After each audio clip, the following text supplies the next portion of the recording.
Some people saw outright cheating. Other people just saw strong-arm tactics. I saw fraud.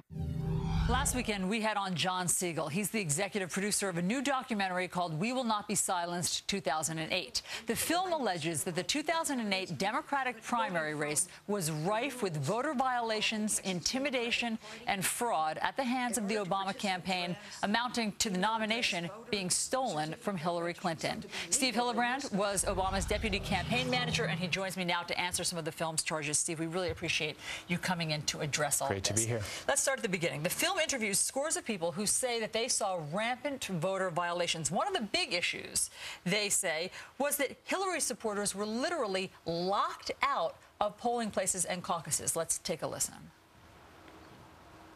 They blocked the doors. In fact, they literally blocked the doors. It's like there were a lot more Obama people at the front door. Hillary people were in the back. They would not let them in. There were a lot of people outside. I couldn't get up to the door. How do you explain that? They were locked out?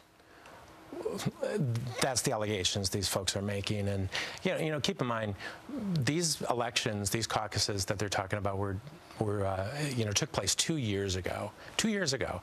And now we're hearing about them. We didn't hear about them before. This was not a big scandal during the campaign. The press didn't cover it. The DNC, which Hillary, if either of the two candidates had influence at the DNC, it was Hillary. Her chief strategist, Harold Ickes, was the leader in the DNC Rules and Bylaws Committee that oversaw these elections. You know, they had a lot of influence to be able to clean this stuff up if, in fact, there was real stuff happening. We don't recall it. You know, I'm not even sure why they're making these complaints. Well, here, let me explain their side. They say that they did begin investigating this when it happened. It's taken them 2 years to put all of this together. They say that they interviewed people at the Democratic National Convention who had all of these complaints. Let me just show you, before we get to the evidence that they say they presented at the time, let me get to another clip from the documentary that shows vast voter intimidation at polling places. Let's listen. There was this lady, probably about 80 years old, who was sort of walking slowly up the street. And as she was approaching the entranceway to go into the building, one of the young men called to her, said to her, "If you're not voting for Obama, go home, because you're not voting here today." People told me from Obama supporters who went to the trainings have told me that they have been trained to be aggressive. What do you think when you hear this? Are you okay with hearing that the campaign, of which you were called one of the principal architects of, was locking people out or intimidating people away from the polls? Absolutely false. Absolutely false. This is not how we trained our staff. This is not how we trained our volunteers. Our campaign was as inclusive as any campaign's ever been. We pushed for voter registration, registered more than ever before. We encourage people to turn out. We don't know who they're voting for when they show up. They say that if they had Hillary buttons on, they were not allowed to come in. I mean, are you saying that these are people who had this experience? If in fact that was the case, the Hillary campaign was pretty sharp, very sharp. Outstanding campaign. And if these allegations were true, they would have been dealt with at the time. Okay, so here's their campaign never filed complaints with the Democratic National Committee. Their campaign never took any kind of legal action. Their campaign never reached out to us to complain about them. Okay, let me stop you right there. So those are some important things.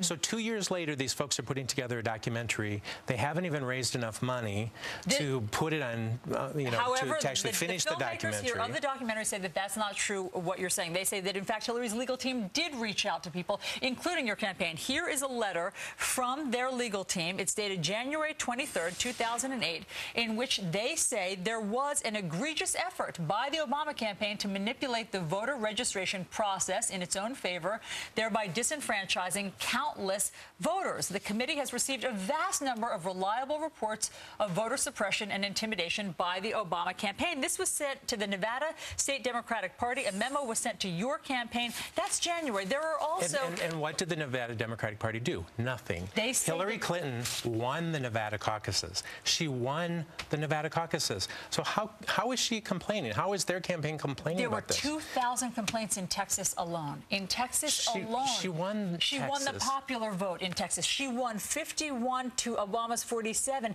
yet the caucuses didn't reflect that. They say that all of these problems happened in the caucuses. Let me ask you this. Do you think the caucuses went smoothly? When you hear about voter intimidation at the hands of this woman who you just heard from, is that okay with you?